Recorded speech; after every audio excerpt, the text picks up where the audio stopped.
Përshëndetje të nderuar shikues të podcastit tonë Okult. Po takohemi në rubrikën Gjeokult, ku do flasim një çik për gjeopolitikën dhe për situatën ndërkombëtare. Sot kam të riftuar mikun tonë që do ta ftojmë erë pas here, njohësin e mirë të çështjeve ndërkombëtare, gazetarin Redi Baraku të NTV-s. E ndjej veten mirë kur bisedoj me Redin për këto çështjet ndërkombëtare, sepse më duket sikur jemi një mollë ndarë në mes kështu për këto pikpamje dhe për çështjet që ndodhin. Para se të fillonim për ngjarjet ndërkombëtare që kanë ndodhur këtë javë, për të diskutuar me Redin këtu, dëshironja të kujtonja të gjithë atyre që ende s'janë bërë abonent në kanalin tonë, të bëjnë një subscribe atje kur hapet në YouTube. Ka disa rregulla YouTube atje, ata që s'din t'i bëjnë, t'ja u japin atyre nipërve dhe mbesave që t'ja u bëjnë, që t'i regjistrojnë, dhe ne na ndihmoni që kemi ato përfitimet tona nga kanali YouTube-it, që këto emisione të vazhdojnë me një cilësi dhe me një vazhdimsi të pandërprerë. Falenderojmë gjithashtu edhe sponsorët tanë general, që vazhdimisht do të dalin këtu në krahun tonë, të cilët janë firma që shërbejnë në profesione dhe në shërbime të ndryshme, të cilat ju mund t'i gjeni pasaj në YouTube, kush është i interesuar dhe të marrë kontakt me te në ato numrat e telefonit që ata kanë. Mirë, fillojmë. Kjo javë ka qenë një javë interesante në gjeopolitikën botërore. Mbas pandemisë, bota nuk është me ajo më parshmja, ose mbas pandemisë, e kam zakon ta quaj unë, ishte një diçka e organizuar, as pak nga Zoti, por e krijuar nga elitat e globalistëve, nga oligarkët e mëdhenj të botës, të cilët e kanë shqetësim të vazhdueshëm të popullimin dhe udhëhiqen nga politikat maltusiane, dhe her pas here këto elita përpiqen të bëjnë një rivendosje të madhe, e cila nuk është gjë tjetër veç se një të popullimi shoqëruar me një revolucion industrial. Sa herë ka një revolucion industrial, nxjerr të papunë teknologjia, dhe të papunët zakonisht janë të rinj, dhe këta mund të jenë një bombë madhe sociale që mund të trondisë perëndimin, sepse perëndimi është lokomotiva e të gjitha proceseve industrializuese në botë, dhe sa herë që ka një hop teknologjik, zhvillohet një luftë botërore, dhe arsyeja është që të rinjt të hidhen në thertoren e madhe, duke përdorur shpeshherë nacionalizmin si mish për top, për t'i inkuadruar për mbretin, për flamurin, për traditat, për historinë, dhe ky është një karem i lehtë për t'u gëlltitur nga masat të cilat shkojnë me ngazëllim në thertoren e madhe të historisë të radhës. Po shikojmë që vazhdojnë përpjekjet e presidentit Trump, i cili në duke koha do ta tregojë nëse kjo luftë është e vërtetë apo jo, siç ndodhi me Kennedyn, cilin e eliminuan. Nëse presidenti Trump është vërtet një president që nuk ju takon politikave të globalistëve, por është një kundërshtar i tyre, i ardhur në pushtet nëpërmjet mekanizmit të votës, që oligarkët nuk kishin mundësi ta manipulojnë në mënyrë aq të madhe sa të përmbysnin rezultatin shumë të madh, për shkak se oligarkët dhe dinastia botërore e kishin tepruar zullumin, dhe popujt ishin shumë të mërzitur nga politikat e tyre 4 vjet të fundit. Izraeli prishi marrëveshjen e paqes me Hamasin dhe goditi mbi popullsinë civile, duke vrarë rreth 400 vet, apo jo, Redi? Poshtohet nga dita në ditë. Po, dhe kjo është një kancer në politikën botërore dhe në gjeopolitikën botërore për njerëzimin. Këto janë krime të padëgjuara më përpara, që të mund të godasësh popullsinë civile në një mënyrë kaq të hapur sot, kur ekzistojnë të gjitha mediat dhe lajmi është online. Njëkohësisht Trump, edhe fillova pak më përpara, ka bërë bisedime me presidentin Putin të Rusisë dhe me Zelenskин për të kryuar ato kushtet e marrëveshje për një rend të ri evropian, por dhe më gjerë dhe botëror, duke ftuar nga Evropa vetëm Zelenskin dhe asnjë shtet tjetër evropian që ndodh për herë të parë në historinë e Evropës që Evropa të mos thirret në gosti kur tavolina shtrohet në shtëpinë e saj. Njëkohësisht në Kanada ka dhënë dorë që monstra Trudeau, kryeministri ndoshta më ndyrë që ka pasur ndonjëherë, jo vetëm Kanadaja, por gjithë historia botërore, njeriu që i përket politikave të Round Table të organizatës sekrete britanike, e cila nuk e lë Kanadan të shtohet në popullsi megjithëse ka 10 milion kilometra katrore.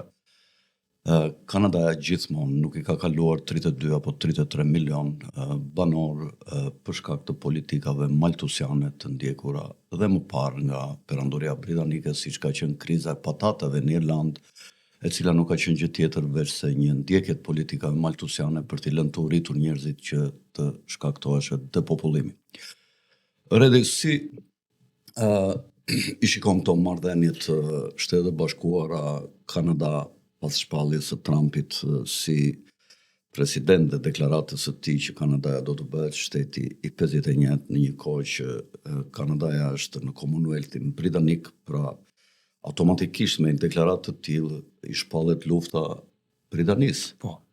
Dhe ikja e një presidenti të ndyrë në sytë e njerëzve, ku protestua rreth 6-7 muaj nga kamionistët për ta përmbysur, urrëtuan gjithë institucionet në Ottawë, institucionet shtetërore për të dhënë dorëheqjen dhe ai përdori një dhunë të paparë kundër shumicës elitave të popullsisë kanadeze që protestonin, dhe vendosja e një njeriu perandorak më serioz, por që vjen nga elitat financiare, sepse ka qenë guvernatori i Kanadas, ka qenë guvernatori i Bankës së Anglisë, dhe nuk është një kryeministër i zgjedhur, por është një kryeministër i emëruar nga Partia Liberale, të cilën ja mori Trudeau. Si e shikon këtë të ardhmen e konfliktit Amerikë-Kanada dhe Britani, se Kanadaja është me Britaninë dhe Britania po tërheq gjithë Evropën në politikat e saj ndaj Amerikës dhe Rusisë, ku duket që po krijohet një aleancë midis dy superfuqive të mëdha ushtarake. E gjitha kjo që po ndodh, Fred, lidhet me faktin që ardhja e Donald Trumpit në Shtetet e Bashkuara të Amerikës erdhi në një moment ku vetë Shtetet e Bashkuara të Amerikës po përjetojnë një krizë të jashtëzakonshme. Fakti që u votua masivisht nga qytetarët tregon që vullneti i Shtetet e Bashkuara të Amerikës ishte krejt tjetër nga ajo që në një farë mënyre i ishte imponuar deri tani. Kështu që Trump po bën ndryshime radikale në Shtetet e Bashkuara të Amerikës për ta penguar rënien edhe më tej të Shteteve të Bashkuara të Amerikës, ndërkohë po bën dhe ndërhyrje në rang global për të, le të themi, për të bërë të njëjtën gjë, sepse edhe bota në mënyrën se si po organizohej, në mënyrën se si po menaxhohej, po shkonte drejt të qenurit, drejt një falimenti në kuptimin drejt krizave, drejt anarkive. Kështu që në raport me Kanadan unë e shoh, domethënë, këtë lidhjen e Shteteve të Bashkuara të Amerikës, përplasjen e Shteteve të Bashkuara të Amerikës me Kanadan e shoh në këtë kuadër. Trump po bëhet disruptive, se s'po e gjej dot atë fjalën shqip, pra po ndërpret, po përmbys të gjithë logjikën e deritanishme se si ka funksionuar, domethënë, i gjithë rendi botëror. Dhe normalisht në këtë rend të ri që Trump ka parasysh në mënyrë që bota të rikthehet edhe një herë drejt prosperitetit, ai e shikon Kanadan pjesë të Shtetet e Bashkuara të Amerikës, pjesë Panama, Groenland, Kanada, pra e shikon gjithë atë rajon atje si pjesë të një le të themi njësie të re botërore e cila i përshtatet asaj që ai përfituron si e ardhmja e rendit të ri botëror. Në këtë kuadër i shikoj këto përplasje në kuptimin e pllakave tektonike që po ndodhin. Ajo pastaj raporti i Britanisë me Kanadan është ai rendi i vjetër që po përpiqet domethënë ta frenoj Donald Trumpin në këtë pikpamje. Të sjell një situatë me presidentin Andrew Jackson, dhe ai domethënë ka qenë një periudhë kohe që është konsideruar i çmendur sepse ka kthyer vendimin e një gjykate, pak a shumë si Donald Trump. I kanë bërë dhe atentat Andrew Jackson. Për shkak se në kohën kur po vinin shumë emigrantë, ai mori vendimin që këto emigrantë vendos në Georgia, po kjo në një farë mënyre do të ndryshonte atë strukturën qytetare të Georgia. Demografisë. Gjykata mori vendimin që jo, Andrew Jackson tha atëherë bllokojeni ju këtë me vendimin tuaj dhe e lejoi këtë gjë. Pra, ajo që duhet të themi është që presidentët e mëdhej të Shteteve të Bashkuara të Amerikës marrin vendime të forta, por gjithmonë ka një rezistencë. Dhe Britania në rastin konkret, Europa janë situar ato bishtat e rezistencës që po i bëhet, domethënë të botës vjetër që po i bëhet kësaj përpjekje titanike të Donald Trumpit për të shpëtuar, le të themi, atë që ka mbetur nga perëndimi, sepse deri tani ka qenë nisur drejt mendoj unë, domethënë drejt katastrofës në kuptimin e të reduktuarit në një hapësirë pas një peshë politike në të ardhmen. Kështu që në këtë kuptim i shoh përplasjet.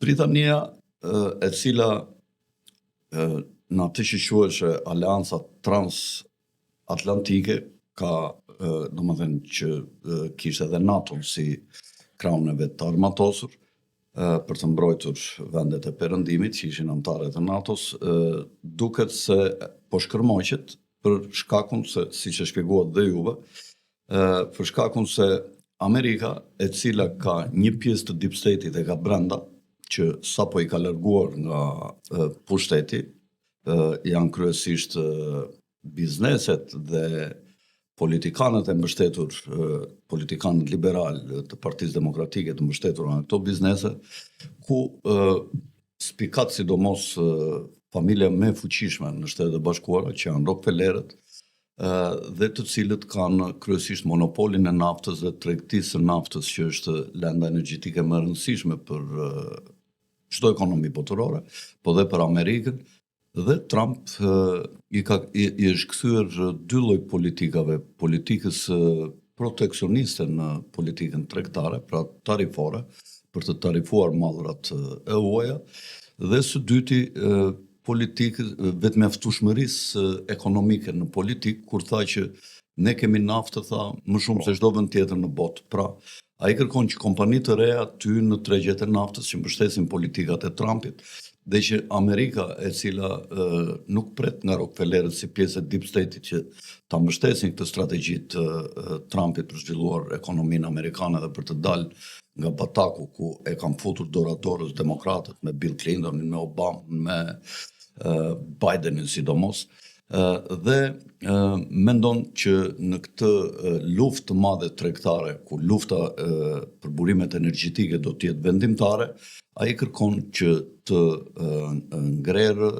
një ekonomi për shfrytëzimin e naftës brenda Shteteve të Bashkuara dhe me bizneset e patriotëve, të cilët përkrajnë kauzat e Trumpit. Ndërsa unë shikoj që Rockefellerët si pjesë e përbashkët me Rothschildët dhe me familjet e mëdha financiare të oligarkëve do përpiqen të furnizojnë Evropën për ta fuqizuar Evropën, sidomos ushtarakisht, dhe unë mendoj që një paqe që mund të arrihet në Arabinë Saudite nga takimi kokë më kokë i Trumpit dhe Putinit, dhe me pjesëmarrjen e Zelenskit, ndoshta në takime të veçanta me Trumpin ose i thirrur në tryez, nuk e di si do të organizojnë dhe nëse Zelenski do të lënë të shkojë atje në bisedime. Unë mendoj që rendi i ri që do vendosin këta për Evropën nuk do të pranohet nga Evropa. Evropa në qoftë se do të jetë në duart të kabalit, ashtu siç është sot në duart të financierëve çifut kryesisht, do të përpiqet të armatoset dhe do përpiqet të shkatrojë Rusinë, e cila duket që i ka dalë nga kontrolli nëpërmjet Putinit. Dhe unë mendoj që kjo marrëveshje që mund të arrihet midis Trumpit dhe Putinit, në qoftë se në Evropë nuk do të vinë forca të djathta në mënyrë të ngjashme me atë që ndodhi në Shtetet e Bashkuara të patriotëve, lufta kam frikë se do të vazhdojë, po paqja do të jetë e brisht, ndoshta 1 vjeçare ose 2 vjeçare. Evropa do riarmatoset fuqishëm me paret pafund që kanë bankerët, Rothschildët dhe familjet e tjera si Warburg e të tjera, Schiff e ku e diun, dhe këta kanë depozita pafund parash. Paraja që qarkullon tash që punon ekonomia është paraja emetuar 10-15 vjet të fundit, ndërsa gjithë paraja e vjetër, se kredit kështu e për 15-20 vjeçare.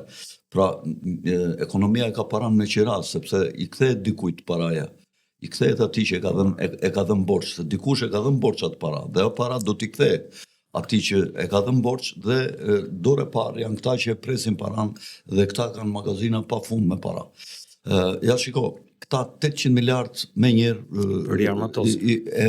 i vendosën brenda vitit për Evropën, që është një 6 fishim apo 7 fishim i buxhetit sapo erdhi Trumpi në pushtet, të trembur nga kjo gjeopolitikë e re dhe nga këto aleancat e reja që po krijohen. Njëkohësisht Trumpi dhe Putini kanë si objektiv të lidhin territoret e tyre, ku Alaska kërkon të lidhet me Rusinë, me cepin lindor të Rusisë në ngushticën e Beringut, kërkojnë ta lidhin me një tunel të madh për të rritur bashkëpunimin ekonomik midis Rusisë dhe Shtetet e Bashkuara. Evropa, e cila hyri në luftë me Rusinë për shkak të politikave të globalistëve dhe të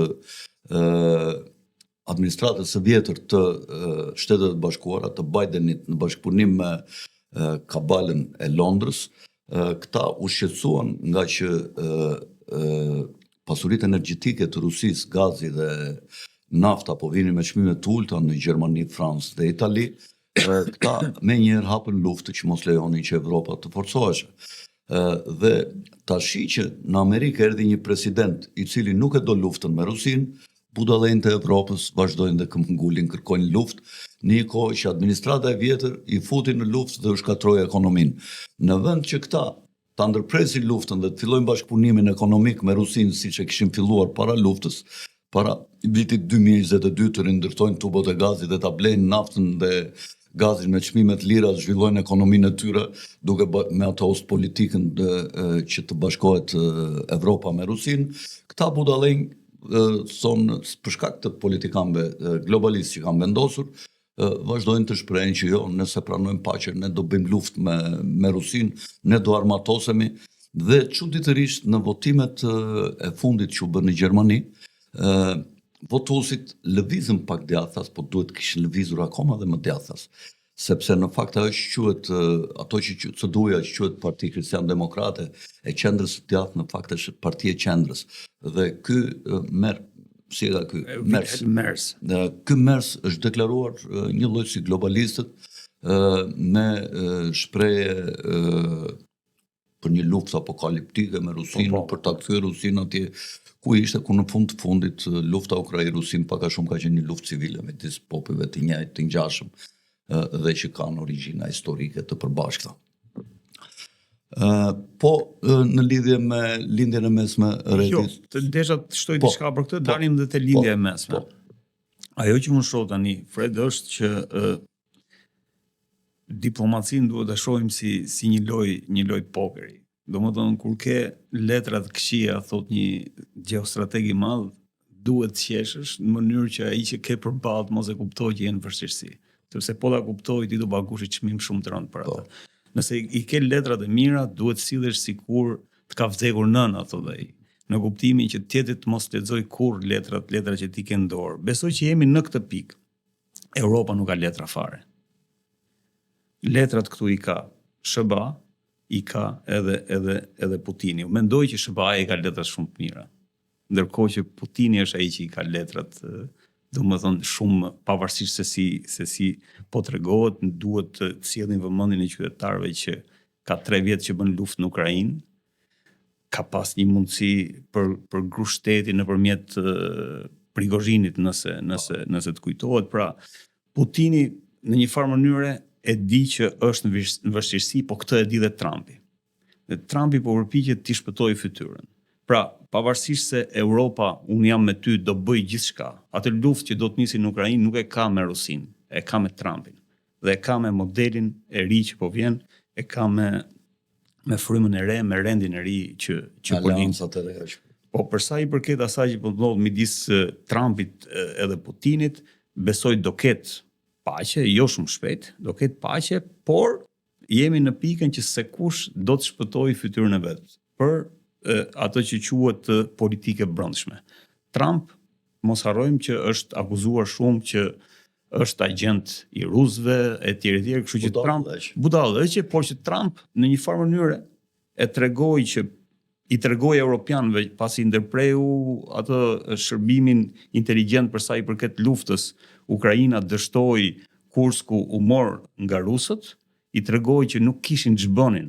Pa Shtetet e Bashkuara të Amerikës nuk kishin asnjë vlerë në kuptimin ushtarak të gjës, po njëkohësisht i tregoi tani më dje ose pardje sulmit që i bëri bazës më të rëndësishme ruse për sa i përket avionëve bombardues bërthamor në bazën Engel, që është 700 kilometra nga vija e kufirit, pra brenda Rusisë. I tregoi dhe Rusisë, pra ishte një sulm që u bë, që nuk bëhej dot pas satelitët amerikanë. Pra Trump dhe Putin po shkëmbejnë në një farë mënyrë, janë një tavolinë pokeri dhe po shkëmbejnë në një farë mënyrë që Trump po i thotë që unë ti di letrat. Kështu që nuk ka, domthon, ta kuptoj hallin, dua ta shpëtoj fytyrën në kushtet që hajde bijem dakord dhe ulemi. Në këtë pikë jemi. Pra Europa është pa letra fare. Europa thjesht po shef lojën, po përpiqet që të ketë letra, por nuk besoj se domethënë e ka lënë veten aq pa përgatitur për këtë situatë, saqë nuk është më as në tavolinë, saqë Medvedevi bënte humor dhe thonte në Riyadh, domethënë kishim në tavolinë ushqime europiane dhe një pul Kievi. Pra, fatkeqësisht apo fatmirësisht, Europa është jashtë tavolinës, jemi te rendi i ri botëror, ku unë nisur nga Brzezinski që kemi folur edhe bashkë, domethënë, nëse te jashtë kontrollit, Brzezinski thotë që pas 90-s lindën 3 fuqi të mëdha botërore. Lindën Shtetet e Bashkuara të Amerikës, dolën në sipërfaqe. Fuqi të padiskutueshme. Shtetet e Bashkuara të Amerikës, Bashkimi Evropian dhe Japonia, nëse të kujtohet. Ky rend i ri unë shoh Shtetet e Bashkuara të Amerikës, Rusin edhe Saudin. Arabinë Saudite. Me që dolëm tek lindja e mesme. Kështu që pavarësisht se Kina kërkon të jetë pjesë Trump ka vendosur që nëpërmjet këtyre 3, domethënë këta janë 3 aktorët më të rëndësishëm të ri të Rusisë. Po, të ri, mendoj unë, të ri ndarjes, të ri formatimit të rendit të ri botëror. Unë kështu e shoh. Më kujtohet rreth mburemi çik, unë domethënë, më kujtohet kur filloi lufta me Rusinë. Kam qenë në një emision që në Zonë Lirë, edhe një javë para, kundër të gjithë tjerëve që theshin nuk do ketë luftë, unë do ketë luftë, lufta duhet e gjatë.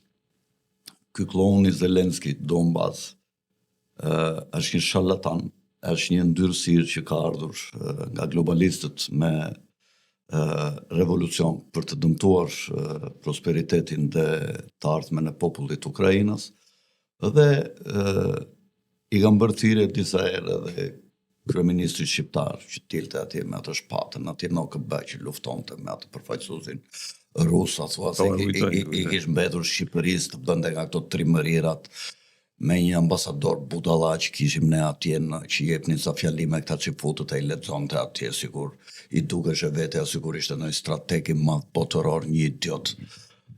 Dhe ju kisha thënë disa herë, të rigjeni shkopin zvarë, rini vagon në e kam dëgjuar. Në perëndim, por rini edhe nga fundi, siç e kemi vendin peshën dhe fuqinë, kupton? Votoni ande me ata, po mos bilbilosni shumë, mos ciceroni shumë, ne vërtet slavës si komp i kemi pasur armiq dhe do t'i kemi gjithmonë armiq për shkak të pasjes slavëve në kufi të serbëve, dhe ky është fati ynë i keq i historisë, nëse s'do kishin qenë serbët në kufi me ne, edhe slavët, ne nuk do kishim ndonjë arsye të madhe të shpreheshim kundër Rusisë, se Rusia në fund të fundit është një popull i bardhë, është një racë e bardhë, siç jemi ne, dhe ne na intereson që të ketë fuqi të mëdha të shteteve të komanduara nga të bardhët, sepse ande janë të verdhët. Këte janë qifutët, kupton që janë racat të ndryshme, ne ku ta gjejmë që racat e bardha të kenë fuqi të mëdha për të mbrojtur veten e tyre. Dhe unë nisur nga kjo lloj këndvështrimi, thjesht për pragmatizëm, ju thesha, ora, mos e ngacmoni ariun rus, lejeni, mos e bëni armik, se ata mbajnë shënime, ata nuk është se të bëjnë ndonjë gjë sot, po ndryshon nesër tabela e madhe e shaut, e ta fusin thikën mbrapa kurizit si kom, kupton? Nuk ka nevojë ti në këto momente që ata po bëjnë një luftë civile me njëri tjetrin, slav me slav, rus, edhe gjuhën gati e kanë një lloj, po thuajse 80-90%. Kanë një histori të përbashkëta. Kievi ka qenë kryeqyteti i parë i tyre në shekullin e 10 edhe të 11, kur erdhën nga Nizhni Novgorodi norvegjezët e parë që zbritën drejt jugut, kanë kishën e përbashkët, kanë histori të përbashkët, kanë jetuar bashkë, kanë martesa, kanë familje të përbashkëta, kupton? Ata kanë një luftë civile, çdo ti që ndërhyjnë, jo kështu, jo ashtu, një vend i vogël me peshë vogël. Dhe kur flisja kështu se ishin disa ignorantë, kështu se ishin Fred Sakoja, pro-ruse, Fred Sakoja, kështu, jo, unë jam pro-shqiptar. Unë dua që Shqipëria ime dhe brezat që do të vinë të kenë një lloj krenarie për politikën e mençur që kanë ndjekur para arsit e tyre. Të mos e vuajnë budallëkun e politikanëve të kapur dhe ignorantë si Rama dhe ai ambasadori idiot atje, ku diun që kishte emrin e një budalla. Po, me që shkuam tek lindja e mesme, Fred, mendoj që edhe punën e Ukrainës, pavarësisht tash Trump i di letrat e veta, i di dhe letrat e Putinit.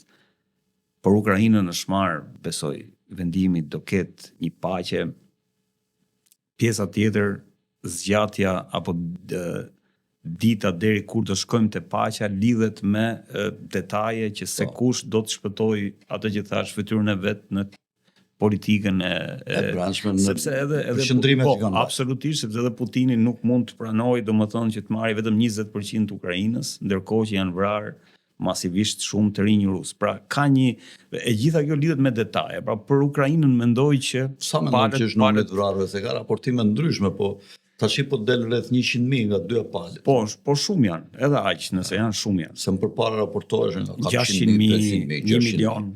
Jo, Putini është me kancer, jo kështu kur i dëgjojnë unë atëherë në fillim, jo Putinin e kanë eliminuar në Kremlin këta idiotët. Kupton, oj qeshnja edhe zharë, këto janë gënjestra, Putini do ta fitoj luftën, do vetë deri në Dnjepër, nuk jam i sigurt, i kam thënë Keçani, pa filluar lufta, nëse do ta marr apo jo Odesën, apo do t'i lërë të dalë një çik, të dalë një çik në detin e zi, të ketë një port Ukraina. Këtë nuk e di, kam thënë. Kupton, prap nuk dihet nëse do t'ja marrë, po dje sulmoi Odesën. Odesa ka 40% që fut të panora atje dhe ai është i çik i kujdesshëm me atë. Me që futët, për shkak të Izraelit, për shkak të shumë biznesmenëve të fuqishëm që janë në Rusi, që janë me origjinë që futet dhe Unë kam lexuar, domethënë, dhe këto janë burimet pa konfirmuara, sigurisht që në atë planin për paqe Odesën Trump ja ka premtuar Putini dhe kur nisi sulmi i dhe kjo realisht jam me Ukraina do ngelet pa ujë. Po, deti i zi tha kthehet në një liçencë të Rusisë. Gjë të cilën nuk e do dhe Turqia. Nuk e do as Turqia, dhe Turqia është e gatshme për luftë, për ta rikthyer ashtu si në luftën e vjetër të Krimes në 1852-53, kur Turqia, Franca dhe Anglia gjunjëzuan Aleksandrin e dytë. Nuk formuan kot trazirat edhe në Turqi, Fred. Po, domethënë nuk është rastësia që po ndodh edhe në Turqi. Domethënë ajo përpjekja për të rrëzuar Erdoganin. Kjo intereson Trumpit dhe Putinit. Sepse dhe Izraelit. Po dhe Izraelit, patjetër. Për shkak të situatës në Siri dhe mundësisë që Siria po kthehet në një problem për Izraelin tashmë. Se i ka dalë një fuqi e madhe atje, se deri dje kishte vetëm këto vendet arabe. Po. Do më thënë Syrinë, Libanin, ku e di unë, ande Iran, kurse tash i ka Turqia, që është një tjetër fuqi e madhe dhe ëndra e saj për Izraelin e madh do bëhet vetëm në qoftë se ata shkatrojnë nga brenda Rusisë. Turqinë, po. Në këtë pikë. Pra, Fred tash me që erdhëm aty, tani në tavolinë unë mendoj është Irani. Pra, është mbyll Ukraina, tani është Irani. Po ka deklaratat fundit që Të Trumpit. Të Trumpit dhe ta ti Khamenei. Jo, këti përfaqësuesi të Trumpit, si e ka Wycliffe, si e ka Witkoff. James Witkoff.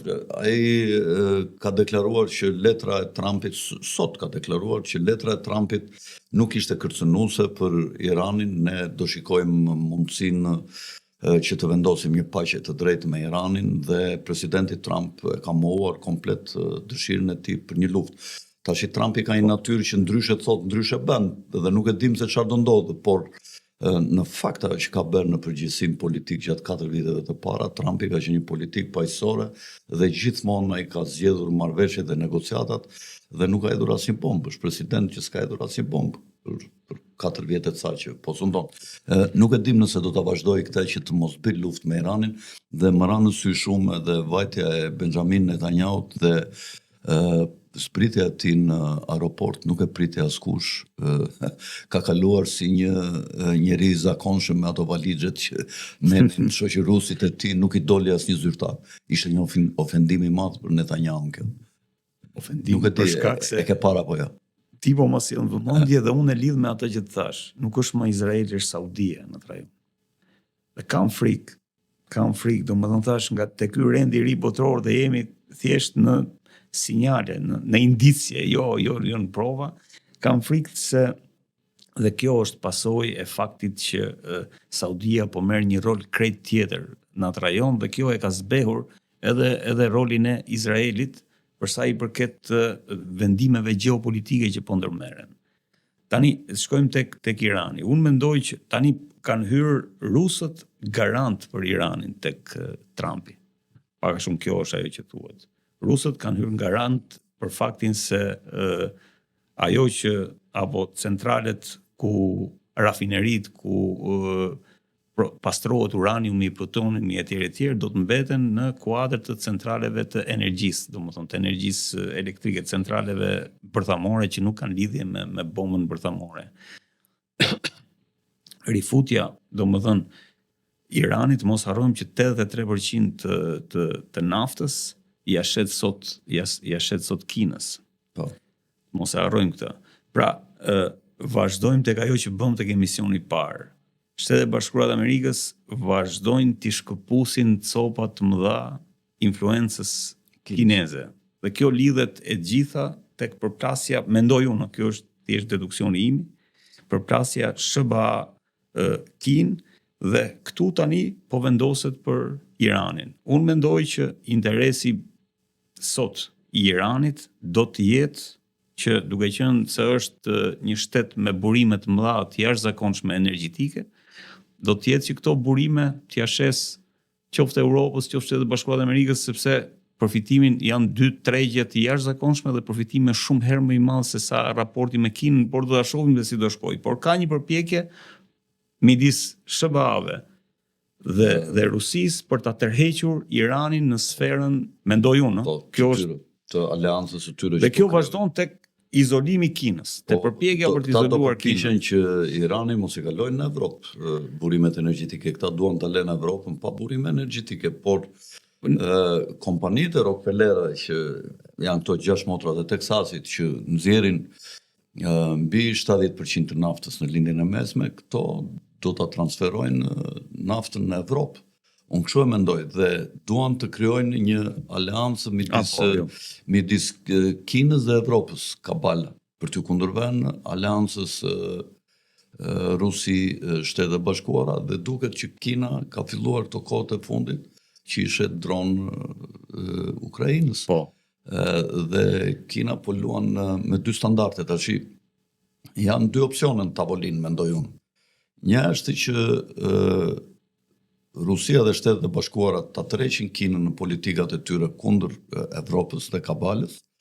Dhe një është që lidhja Trump-Putin duke ndjerë veten të fuqishëm, nuk e kam problem nëse Kina me Evropën bëjnë në aleancë dhe lidhja Trump-Putin-Izrael, kjo treshe që me Izraelin dhe me Arabin Saudite të kontrollojnë lindjen e mesme, ndërsa Amerika me Rusin të kontrollojnë Kinën dhe Evropën dhe të dominojnë në geopolitikën botërore. Nuk e dim, domethënë se si do jetë, sepse Rusia dhe Kina janë tashmë të lidhura në BRICS dhe Putini njihet për politikan serios dhe që nuk është dredharak dhe që të lëpi ato që mbështyn, ose të mbështyr atje ku ka lëpir. Dhe ai nuk ndahet nga aleanca me Kinën. Dhe ndërsa Trumpi mund të thotë që ta braktisin Kinën dhe ta quajnë si armik, Putini mund të përpiqet që Kinën dhe Iranin i ka mund në kontroll dhe ne së bashku do mundim kabalën, që e cila kontrollon Evropën. Mund të jetë. Po, mund të jetë dhe me Izrael. Është logjikshme. Po të shikosh tash, Anglia ka filluar të lëvizë në drejtim të Kinës për të bërë aleancë me Kinën, duke i thënë që ty të rrezikon kjo aleancë Rusi-Shtetet e Bashkuara. Kinës mund t'i ofrojnë Tajvanin Evropa, mund t'i thotë që ne jemi dakord që ti të marrësh Tajvanin, po do jesh në aleancë me ne kundër Rusisë dhe do përpiqen që pas një viti ose 2 vjetësh të godasin Rusin bashkë me Kinën, duke i premtuar Kinës territore në Rusi, që do t'i marrësh ti, kurse pjesët e tjera do t'i dominojë kabala për t'i shfrytzuar, se ka burime pafund energjetike, hidroenergjetike, mineralesh, nën-toksore, pasuri mbi toksore, pyet pafund Rusia, është një minierë madhe ari, poshtë dhe sipër, mbi dhe nën tokë. Dhe syri ka balës gjithmonë ka qenë për të shfrytzuar Rusinë. Romanovët kanë qenë kundërshtar të tyre, sollën bolshevikët, arritën në kohën e Leninit dhe kur Stalini nuk ishte konsoliduar t'i vidhnin shumë pasuri, kur u forcua Stalini, ky Georgian që i urrente në fakt gjuhishët, filloi të luftonte dhe të godiste gjuhishët, por në politikën botërore, kur filloi lufta e dytë botërore, duke parë që ata kishin influencë të madhe, bëri aleancë me Anglinë dhe me Shtetet e Bashkuara për të mundur Gjermaninë që kishte rivalin kryesor aty në afër kufijve të vet. Po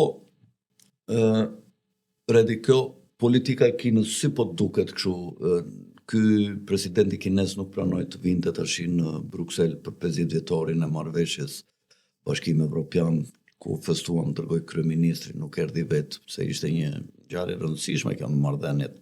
E ftuan ata dhe ai nuk erdhi, dërgoi kryeministrin. Mos duket kjo një çik si një mungesë interesi nga Kina për të lidhur aleancën me Evropën. Po mund të lexohet si e tillë. Po dhe Kina ka filluar, domethënë, po nëse shikojmë domethënë para disa javësh bëri një stërvitje ushtarake pikërisht te ngushtica e Ormuzit. Në ngushtica e Ormuzit dihet që është një nga çështjet më kyçe në botë për çështjet energjetike. Ai sa çdo president, çdo kandidati për president i bëhet pyetja çfarë do bësh nëse Irani bllokon ngushticën e Ormuzit, sepse aty kalojnë 70% apo 60% e hidrokarbureve. Kështu që bën Rusi, Kinë, Iran bën një stërvitje ushtarake për të dhënë një mesazh të caktuar për botën.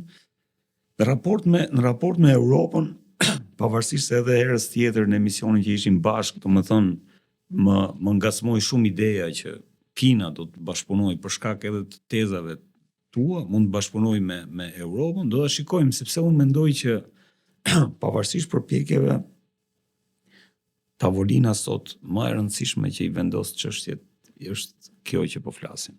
Ka dhe një element të ri në politikën, nuk e di e përmendur radhën e parë, që Anglia e cila krijoi Izraelin, si Theof London që krijoi Izraelin me deklaratën Balfour në 1917, që në fakt ishte deklarata Rothschild,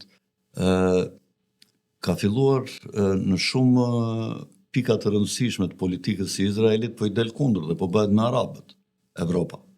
Londra deklaroi që nuk jemi dakord me zhvendosjen e gazianëve, jemi me planin e rindërtimit të Egjiptit me 64 miliard dollar për të rindërtuar Gazën dhe për ta bërë një territor atraktiv për turizmin që gazianët të ngrejnë një ekonomi dhe të jetojnë në atë rip të ngushtë aty ku janë në atë bregdet të mrekullueshëm të Mezeut.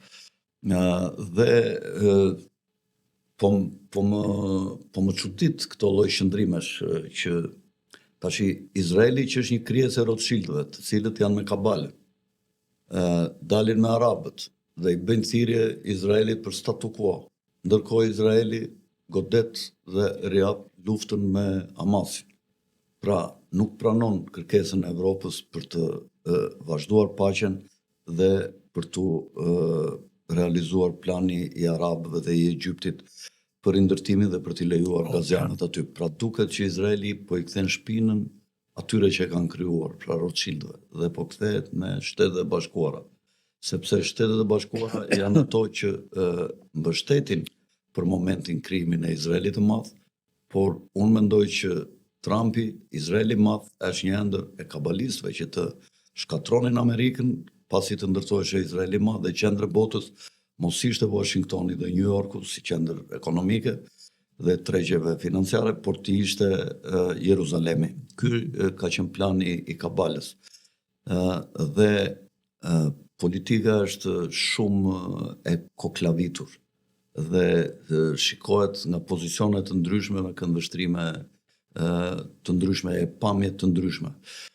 Megjithatë, ajo që duket është lufta e madhe që ka filluar midis dyshës.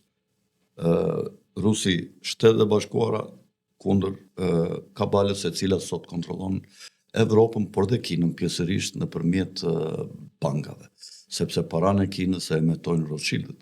Nuk e emeton Kina.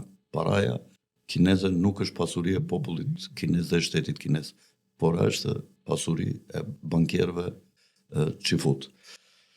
Po, të flasim një çik kredi dhe për këto çështjet e brendshme kështu, kjo lufta që ka plasur midis Ramës Bashkinë e Tiranës. Për Bashkinë e Tiranës për ta kontrolluar me njerëzit e vet dhe Rion Veliajt si po duket dhe mund të jap efekt për 11 majin për zgjedhjet për dobësimin e Partisë Socialiste dhe njëkohësisht a mendoni ju se do të ketë goditje të tjera ndaj figurave politike të majtës, po ndoshta edhe të djathtës, dhe a mund të ndikojë goditja e njerëzve të tjerë pranë Ramës që Partia Socialiste të dobësohet, apo Partia Socialiste është vetëm lideri i saj dhe elektorati, dhe këto goditjet nuk ndikojnë. Si e mendon?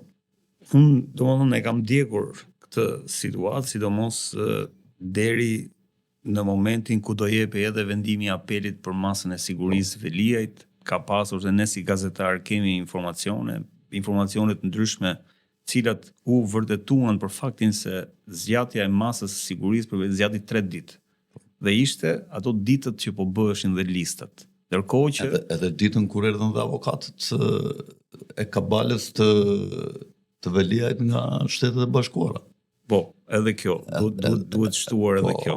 Pra, ka qenë një moment shumë i rëndësishëm, momenti i bërjes listave dhe thash, unë kam pyetur avokat, kam avokat në studio që ma kanë argumentuar që maksimumi i zgjatjes së një vendimi gjykate për një masigurimi, jo, 3 orë. 3 orë. Jo 2 ditë, 3 orë. Jo, që mund të mblidhen 2 herë ka pasur rast. Po, fakti që zgjati ka qenë. Jo 3 herë. Jo, kur? Thash, dhe këtu dita midis ditës parë dhe ditës tretë është dita kur vendosën emrat në listë. Pra ka patur Unë kam vënë një bast atje në zonë e lirë me Çanin, edhe ishte 2-2 që nuk u vendos, edhe Çani tha që unë mendoj që do lirohet, tha, dhe nesër sepse nuk po shtyhet kot. Kurse unë i thash nuk do lirohet dhe ai do të mbahet nesër në burg. Edhe e kam vënë bas me Çanin. Unë kam qenë me Çanin, unë mendova se do lirohet sepse ishim në dijeni të një shantazhi të madh, të paktën me të qarkullonte që Velia i po i bënte Ramës për faktin se e konsideron veten një faktor elektoral shumë të rëndësishëm në Tiranë, një faktor elektoral që mund të arrëzoj Ramën nga pushteti. ky ka qenë, domethënë pak a shumë ajo që ka tentuar Veliaj Këta e ka ditur Rama dhe arriti kulmin kjo, arriti dje kur I bie. Të njëjtën arriti kulmin në momentin që Veliaj domethënë shkarkoi njeriu e Ramës dhe emëroi një nga ajo dhe pastaj tha nuk e dija që kishte emëruar Rama. Këtë e tha se s'kam informacion. Dhe tha në 5:30 të darkës pasi u dhe gjitha si me Metsheu që la letrën tha po I nga kjo me pistolet në kokë. Berisha tha I ka shkuar letra e shkarkimit. Të paktën ky ishte ajo që tha Berisha, po Berisha domethënë vazhdon që ashtu si në 2005 edhe tani vazhdon që ta vlerësoj shumë atë çarin e brendshëm në PS si një faktor të rëndësishëm që mund ta sjellë PD-n pushtet, por ajo që unë mendoj ka qenë pika kulmore e presionit sepse po vjen vendimi I gjykatës së lartë. Dhe Velia ka njerëzit e tij në gjykatën e lartë dhe shpresa e madhe e Veliajt është që sepse pas datës 13 prill, nga 13 prill deri në shtator, gjykata e lartë mund të shprehet me një vendim për lirimin e Veliajt nga burgu. Kështu që ai ka qenë si moment, mendoj unë pika kulmore për sa I përket presionit që bëri Veliaj në lidhje me. Dhe u pa Rama ishte I shqetësuar, unë pavarësisht se ç'thon, unë mendoj që Veliaj është një aktor shumë I rëndësishëm politik për sa I përket mundësisë për të prishur punë. Mundësisë për të risjellë Partinë Demokratike në pushtet. Unë vetëm një aktor të brendshëm në terren që e konsideroj peshë serioze është Veliaj, pavarësisht domethënë emocioneve apo le të themi empatisë që njerëzit kanë për atë njerëz që ne e ndjejmë dhe e bisedojmë me miq edhe me shok. Ndërsa për sa I përket kësaj çështje së Spakut, shoh një vendosmëri edhe të Ramës edhe të Berishës për ta zhbërë Spakun. E di çfarë bëri përshtypje mua nga Spaku dhe këtu dyshoj që ata mbështesin Ramën. Ata thirrën në Spak atë sekretarin e përgjithshëm të bashkisë, atë Dokushin, I cili është me Veliajn kundër Ramës, dhe thirrën dhe atë që emëroi ky atë Goxhajn, që emëroi Veliaj si nënkryetare të bashkisë dhe që I delegoi kompetencat e kryetarit, I thiri Spaku këta të dy. Kurse atë që ka emëruar Rama, atë se ka ngacmuar Spaku ndonjëherë. Dhe mirë që I thiri, se do thuash ti që hajde mund të kenë ndonjë çështje këta. Po pse I thiri pikërisht atë ditë kur kishte filluar lufta mes Ramës dhe Veliajt për të vendosur drejtuesin e kryetarit të bashkisë. Spaku, për të dhënë një imazh kundër njerëzve të Veliajt që kishte zgjedhur Veliaj, I thiri këta të dy për t'ia lehtësuar betejën Ramës në bashki për të vendosur autoritetin e njeriu të vetë të zgjedhur të asaj, si e ka mbiemrin ajo, se s'po më kujtohet ajo që ka Ristani. Anuel Ristani. Ajo që unë them Fred është që edhe Spaku luan në nivele të ndryshme. Pra, nëse duhet që ta pranojmë, arrestimi I Veliajt ishte diçka e pamendueshme deri në momentin që ndodhi. Të paktën të gjitha emisionet që kanë bërë unë, shumë pak kanë qenë ata që e kanë besuar që Veliaj do të përfundonte pas herë të paktën para zgjedhjeve për shkak se thash është faktor elektoral, njëri që ka 10 vjet, ku më thotë dikush, domethënë ka firmosur 20.000 lekë ndërtimi me dorën e tij, domethënë këto 10 vjet që janë mbështetje për si zhlotur dora më 20.000, po të bësh 20.000 firma 4 vjet. Këto janë të lodhet dora më vëlla. Këto janë pa konfirmuara, domethënë por që këtë shifër e solla për treguar mbështetjen. Ai që tha zero beton kur të vi unë. Po. 20.000 lekë, se dinja. Pylli orbital. Pylli orbital. Dilte mbillte një 10 pema, dhe ato pemat me 1.000 lekë, 2.000 lekë bleu, unë kam një kopsh të vogël këtu që rreth rrotull pallatit që I mbjellim neve, nga 1.000 lekë, 2.000 lekë, kupton, blejmë 20, 30 pisha, këtë unë çfarë janë kështu pemë zbukuruese dhe I kemi vënë me ata administratorët e pallatit. Ky tash I mbilte 10 pemë, 15 pemë atje për gjithë vitin, me nga një grop atje kështu. 365 ditë kronika. E quante dhe fitore të madhe, një mashtrus, po një gjë nuk ja falun këtij Erion Veliajt. Rama mund të ketë bërë 100 gjëra, por nuk tha kur për vaksinën me detyrim që do t'ja u bëjmë me policinë në shtëpi. Vetëm ky e ka thënë. Ndoshta mund të jetë nga politikanët e rrallë në botë, e ka thënë 3 herë. Ka thënë shprehur kështu gjatë fushatës, çfarë ishin 2021, 2022, ku diun, edhe ka thënë kështu. Dëgjoj, tha, të gjithë do ta bëjmë vaksinën, tha. Edhe ata që s'duan, tha, sepse në qoftë se s'vjen Muhameti tek mali, tha, do vi mali te Muhameti. Unë, tha, në krye të vaksinatorëve do ik, tha, pallat më pallat, tha, dhe shtëpi më shtëpi në Tiranë, tha, në çdo lagje dhe në çdo cep, tha, dhe mos e gënjej mendja ndonjërin, tha, që do shpëtoj pa bërë vaksinën. E kupton ti çfarë mostre është ky?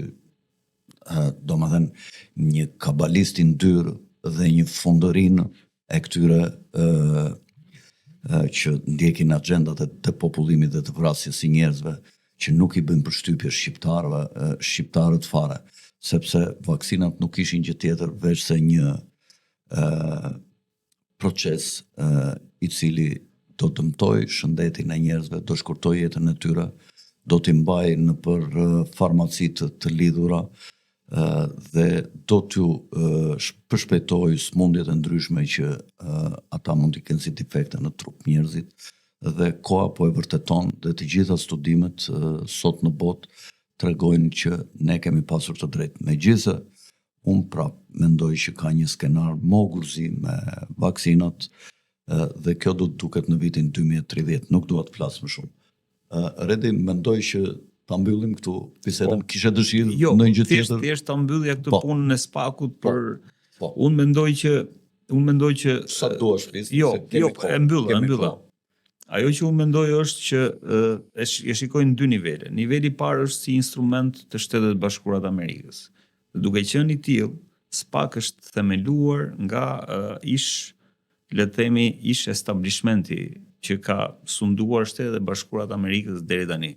Nuk e di se sa do të shndrohet në një instrument që do të përdoret nga administrata e tanishme. Nuk e di sa do të jetë aty si një instrument që do t'i shërbej, le të themi, administratës së re Trump. Dhe kjo duhet parë edhe në akte pastaj që do të prodhojë.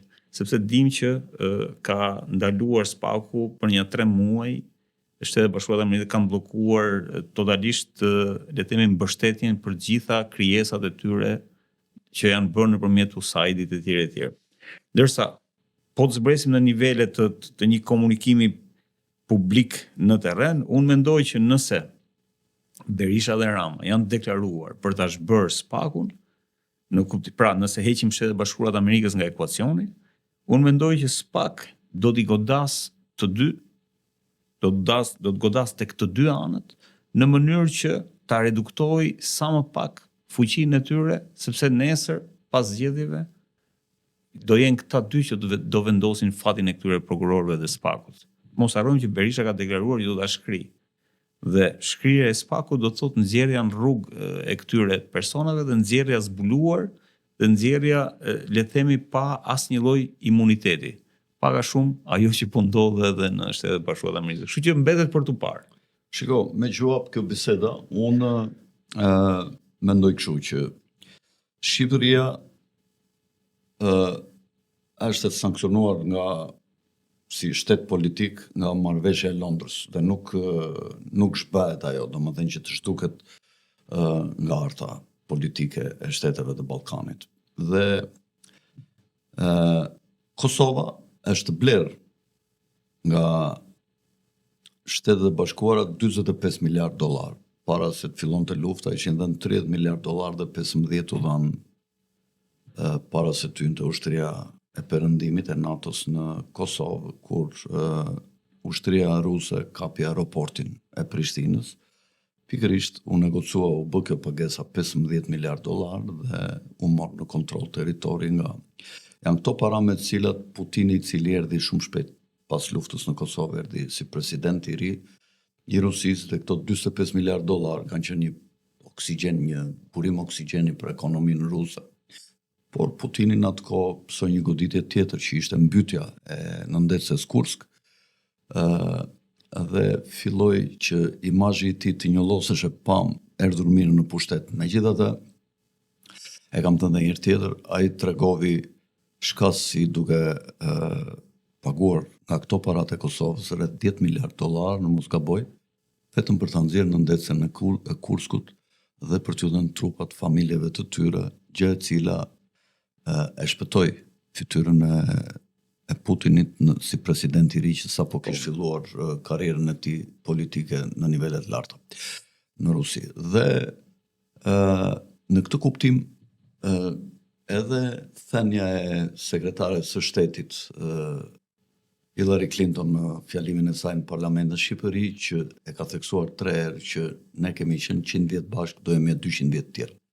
Do jemi dhe 200 vjet tjera, do jemi dhe 200 vjet tjera, ka thënë.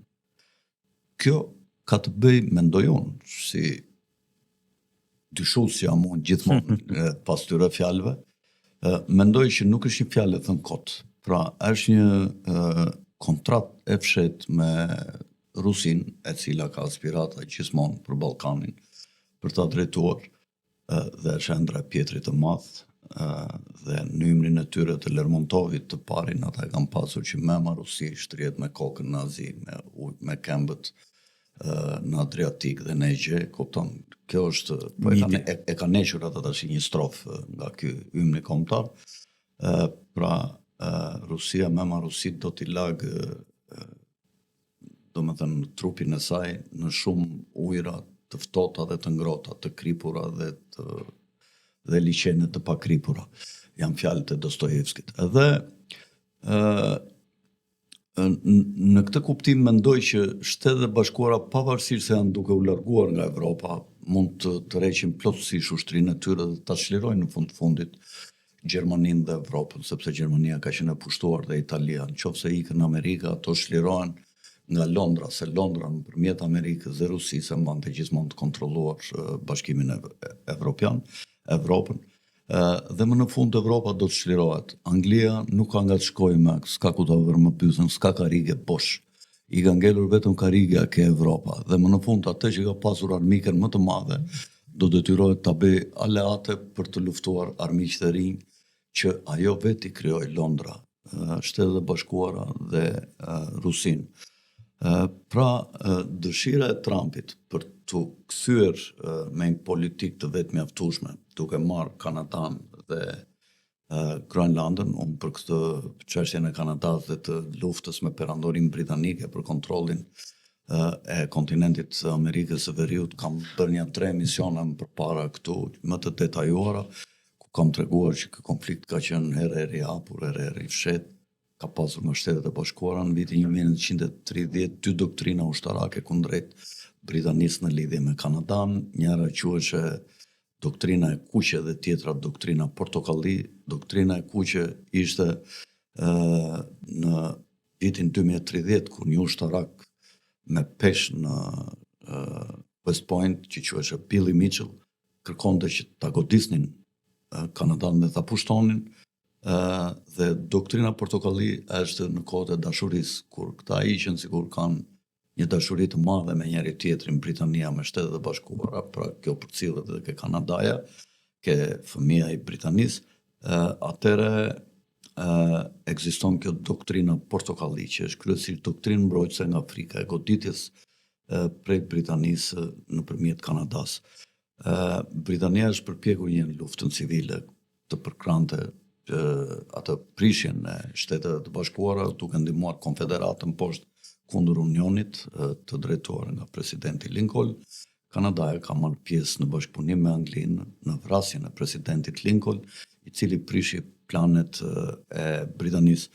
Britania, duke kapur nëpërmjet Fedit bankierëve dhe nëpërmjet këtyre politikanëve shuraq që i ka sponsorizuar me Jimmy Carterin, me Reagan ishte një pengesë që ju bë këtyre interesave të Londrës për ta shkatruar Amerikën, dhe më pas Obama dhe Clinton e Obama, sidomos Bideni, këta po e sillnin Amerikën drejt shkatrimit dhe drejt një lufte civile për ta shpartalluar. Dhe pastaj të rivendoste përsëri fuqinë Londra mbi ish-kolonitë e saj që më 1776 i shpëtoi me shpalljen e pavarësisë kthetrave të Londrës. Është një organizatë shumë e fuqishme që është ngritur në Angli për këtë punë që quhet Round Table, e cila ka krijuar dhe një think tank që është kreu i think tankeve botërore dhe që ka degët e saj në shtetet kryesore të botës si në Japoni, në Kanada, po në Shtetet e Bashkuara.